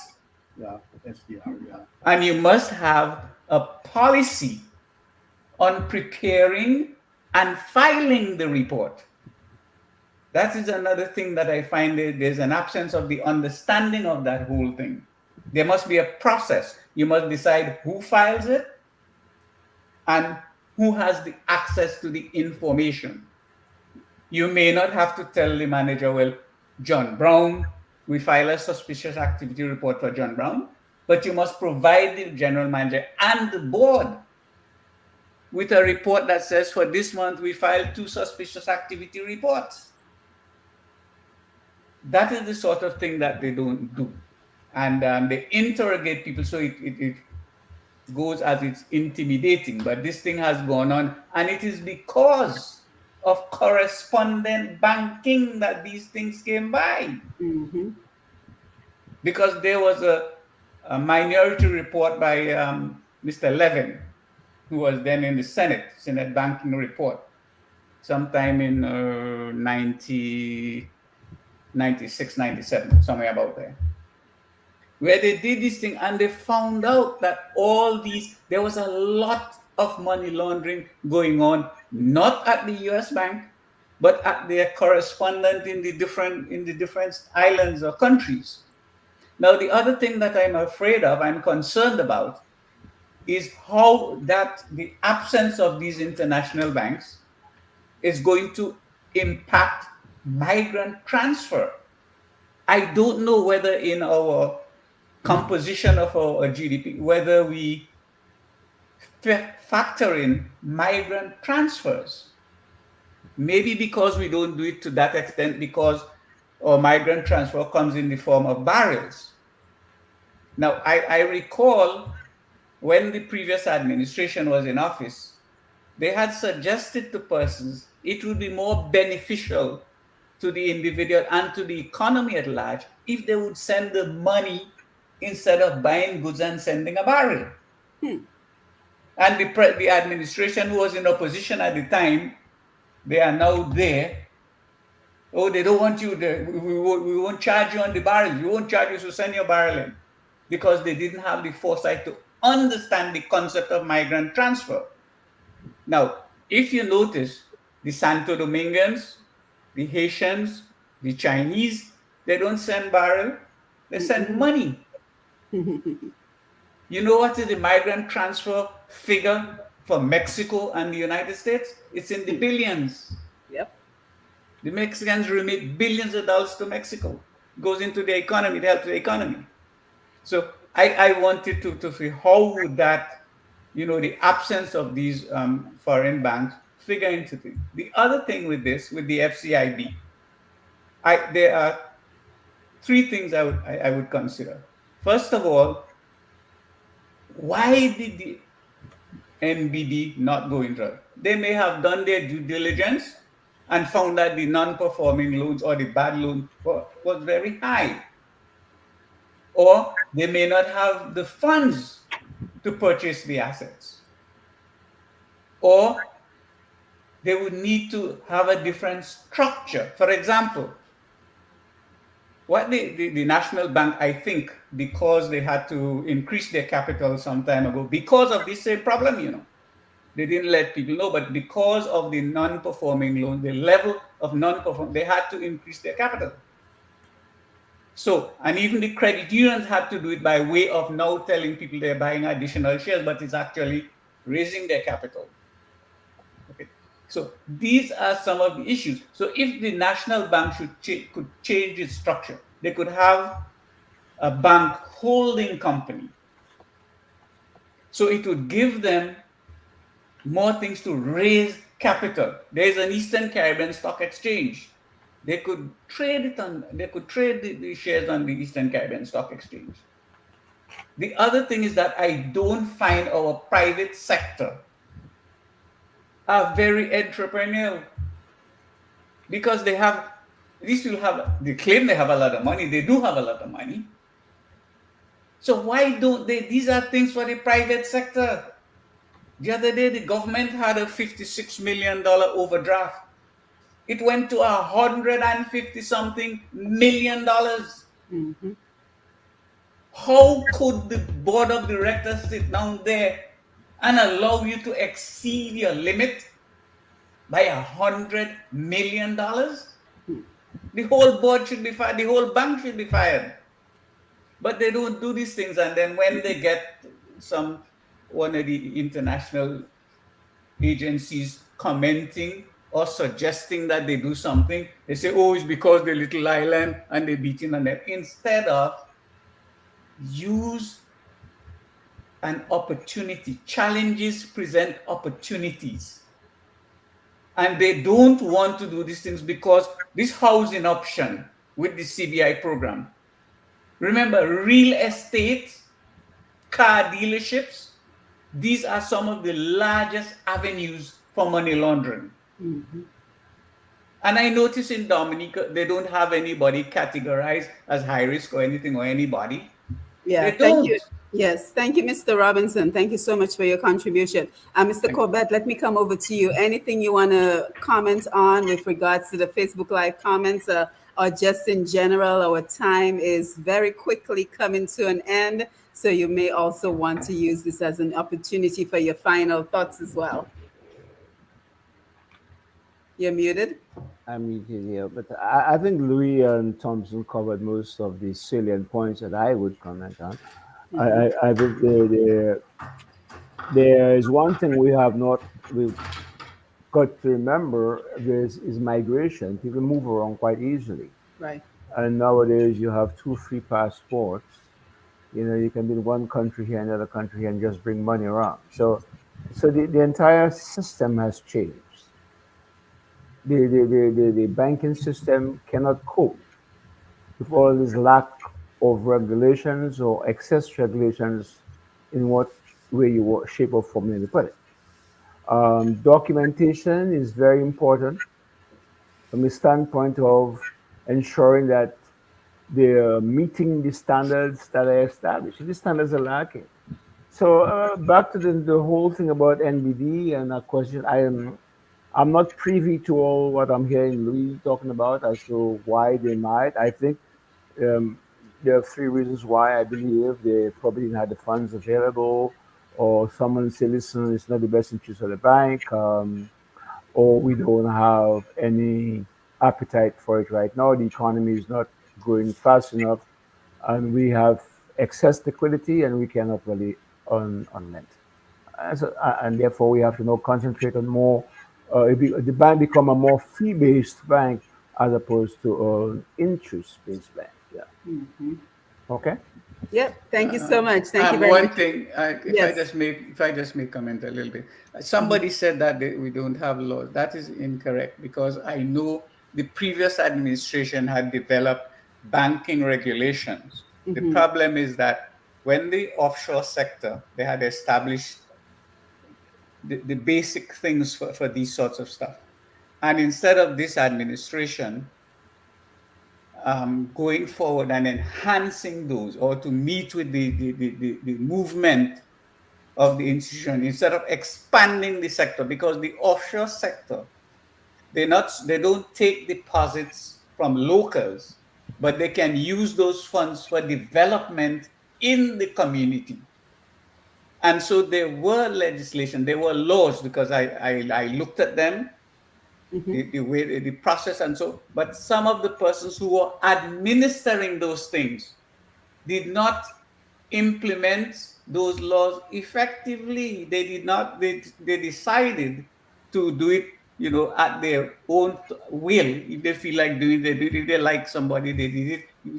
If they didn't like you, that was it. And Right. so Thank there are laws. There were laws there for the offshore sector. I think Yes. the government is just not into banking. They have no idea. They don't know what they're doing. So the Right. financial services sector goes by the way, instead of it's getting its prominence Right. in the economy overall. Yes. Thank you, Mr. Robinson. Dr. Fontaine, your thoughts, final thoughts as we wind down for the evening. Yes, thanks, Simon. I just would like to add as well. I think the decision was taken out of the hands of the National Bank of Dominica as regards the purchase of First Caribbean Bank. My understanding that it was a decision of the banking regulators, the ECCB, not to allow the transaction to go through, and That's for right. good reason. For good reason, you do not want one bank dominating the banking system. If you have one bank, it goes back to what I started with earlier, the whole question of trust.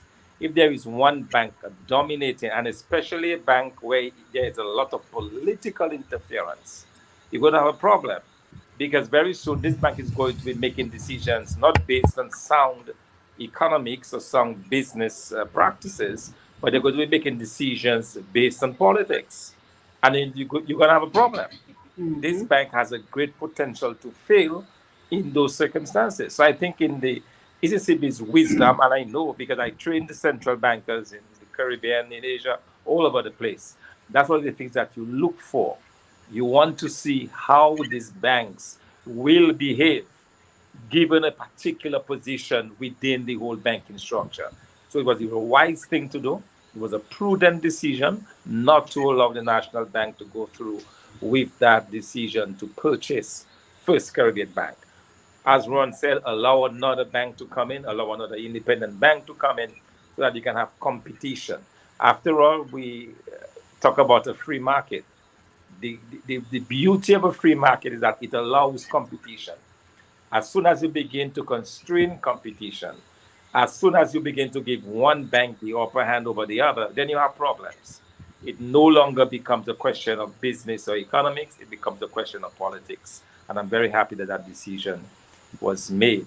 And finally, just to say, it was a pleasure to be here tonight. And there is so much more we could talk about. But to be honest with you, Simon, I'm concerned about the state of the banking or the state of our banking in Dominica. I did not get a chance to go into the whole question of non-performing loans that we started talking about, but we never really delved more deeply into it. But I'm strictly concerned, and the reason why I'm concerned about, you've got to love Dominica, the constant backing of the dogs and so It's all a part of who we are. Simon, it is so it is, yeah, anyway, yeah, so it is part of what we you know we actually do, so I think it's very important, and my concern, I believe, is genuine, that the whole question of whether or not this whole desire, in particular of the US authorities, to control money laundering, to control support for terrorism, all of those issues, whether or not it will ultimately lead to the demise of the banking sector as we know it. And as I said, the risk that we face is if we lose this correspondent banks situation, if we lose that battle, then the ability for us to transfer, and there was a question earlier about why we don't have Zelle and Cash App. These are purely, strictly a. Oh my, I think we lost Thomson for a minute. Hopefully he'll come back. But Mr. Lander, let me come over to you. Okay, I think he's back. Thomson, unmute your mic. You disconnected for a minute. Thomson, unmute your mic. I'm not hearing you. I wonder if he can hear us. Yes, Ron, you want to jump in for a minute while we're trying to get Dr. Fontaine's attention? Can you hear us, Thomson? You were muted for a minute. You got disconnected. Just say the last thing you were saying. Well, you mute yourself again. No, no, sorry, I'm using my phone, and when people try to call, for some it cuts off the connection. I'm sorry about that. Yes. But yeah, so the point I was making is that my concern has to do with that if we lose this banking correspondent relationship, that it will have some serious impact. It will impact upon the ability of an individual being able to go to MoneyGram or to Western Union to send monies to Dominica. We do not have Zelle or Cash App or these novel transactions because these are linked intrinsically to the U.S. banking system. They've not opened it up. They've not made it easier for outside countries to be able to do it. So we are constrained with what we have, the formal banking system that we have now. And if we lose that correspondent relationship, it will have some serious impact. It would mean that, for example, Dominican families that depend upon this transfer from overseas. I was in town a couple of days ago, and the lines for Western Union stretches across the block. Oh, yeah. All right, constantly. Oh, yeah. That will disappear. Okay, so it means that a lot of households that depend upon this will have to go back to the days where people used to put money in the envelopes. I mean, you know what happened to those envelopes sometimes when they got to Dominica? They were stolen sometimes, you know. So we can't go back to that period. So yeah, so these are certain. Yes. Thank you, Mr. Lander. Let me come over to you. And before I do, we have just one more question and one more comment. If you would like to take a stab at it, we have Marshall Lawrence, and he says, "I'm not a savvy financial matters, but here is my question: what would happen if Dominica implemented its own currency? Would there be much restrictions?" And then Augustina says, "Amazing panel. Thank you for a great program. Have a good night." Thank you, Augustina. So you want to just take a stab at that question as we wind down for this evening, and any of your final thoughts you want to share with us this evening, Mr. Lander? Yes, I think the Eastern Caribbean Central Bank with our currency is the way we continue to go. Right. It has been very stable. We've got to ensure that we have the people in there to manage the currency, to manage the systems, and to keep it that way. If Dominica goes its own way, it's going to be trouble. Absolutely. Serious trouble. Two other areas I just want to speak on very briefly before we close up is the CBI. When I completed my master's degree, Mr. Julius Timothy gave me an assignment to review the CBI project. During that time, Greystone was enjoying the CBI project. You never knew what commission she was making. And the resource from the CBI, she was using it ostensibly to build a hotel. But Mr. Timothy was not happy with that, and he wanted to open it out a bit. And I came forward and I did a document which we call the Re-Engineered Economic Synergy Program. And one of the persons who benefited most from that was Mr. Sam Raphael. Mr. Sam Raphael is one of the persons who have been able to successfully use the CBI funds. And we need other persons to use it in that way. The other point I want to make in closing is that in terms of the FATF recommendations, We've made some significant progress in satisfying the key and core recommendations. In a CFATF plenary in November 2014, El Salvador, that was recognized. But what needs to be done is that we need to invest in our persons, in our capacities, in the FIU, the Financial Intelligence Unit, and the Financial Services Unit, because this is going to be a major challenge for us in moving forward. How we address the Financial Action Task Force recommendations. That's it from me tonight. Yes, thank you. Miss Matthew, please tell your mother good night for me. I will. She was on the live. Say hi Simone, to your family. Yes. Yeah. I'll say hello to my mother for you. Yes, thanks. Simone, I just want to thank you for having me here tonight as well. Yes. It's a bit of a program. One of the things we didn't talk about is the politically exposed officers and directors of banks has become a major concern to the international organizations. Too many people politically exposed are sitting on boards and holding key positions in those financial activities. And that's a concern. Yeah, politically exposed. Excellent. Yes, Mr. Robinson, you have any final thoughts for us? Yes, first of all, Simone, I want to thank you, and I want to thank Dr. Fontaine and my friend Corbett for being on this panel. But I want to touch on something that Corbett just said in closing. This issue of that is one of the major issues that is from that apart from the idea of money laundering in through the housing projects and so. The politically exposed persons, people don't understand. I spoke to somebody in one of the financial institutions about this stuff, and the person, somebody who is a politically exposed, being the chairman of the board. And I pointed out to them, this is a very dangerous move, because if the correspondent bank is aware of that, that's it. They won't have correspondent bank, because that bank in the United States will be penalized. For example, the transactions they do with National probably cost them $100,000 a year. When they find out that this thing is going on, they may be fined millions. Right. Why would I risk paying millions of dollars in fine? I only get $100,000. This is part of that. This is part of the problem, because we will not adhere to the standards required. And then we're talking about the global financial market and the global this. We cannot be in a global environment and want to act like village people. Anyway, thank you for having me, and I want to thank all the listeners.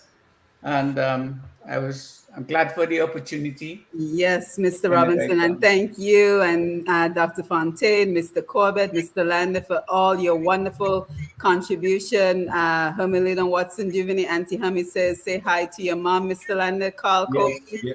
Great. We'll do that. Yes, great discussion, guys. Victorious. Yep, PEP is the problem. Beverly Johnson, great to see you out there in California. Hi, Dr. Simone and guests. Awesome program. Have a blessed night. Marshall, thank you for the reply, sir. Thanks, Dr. Simone. Good evening, everyone. Irvin Hamilton, I think there should be a part 2 of the program. Thank you. So maybe we can get everyone back on for a part 2 of the program. So again, thank you for joining us for another episode of Roots Connections on Q, right here on Q95, the big station, as we discuss our concerns and our questions with regards to the international banks living Dominica and the Caribbean, and the implication for us as individuals as well as for our businesses. So as our time together comes to an end, we want to say a special thank you to the panel, to our radio listeners, our Facebook Live and YouTube Live audience for being here and for your incredible contributions to the conversation.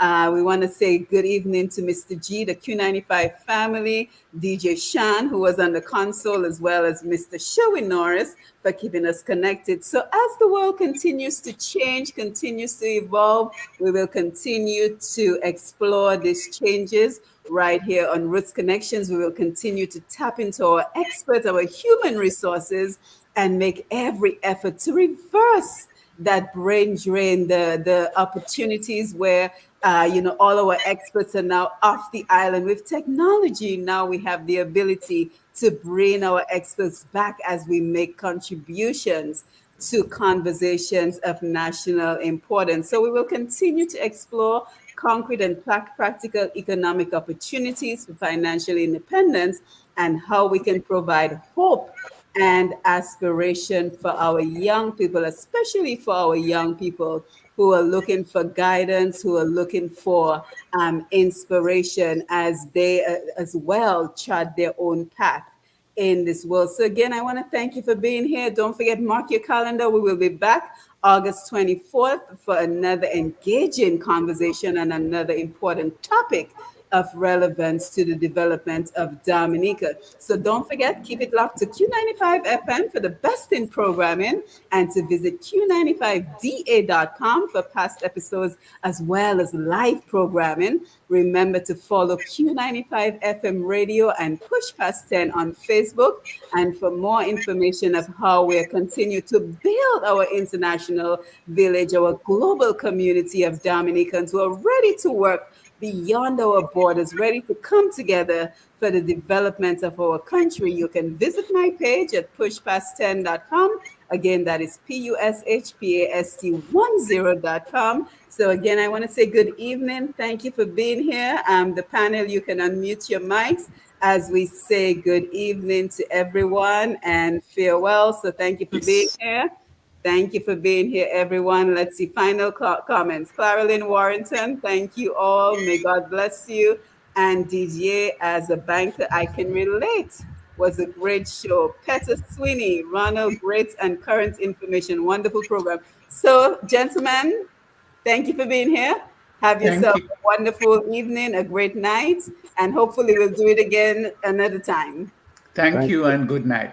Thank you very much. Thanks, Simone, and hopefully without the backing downs next time.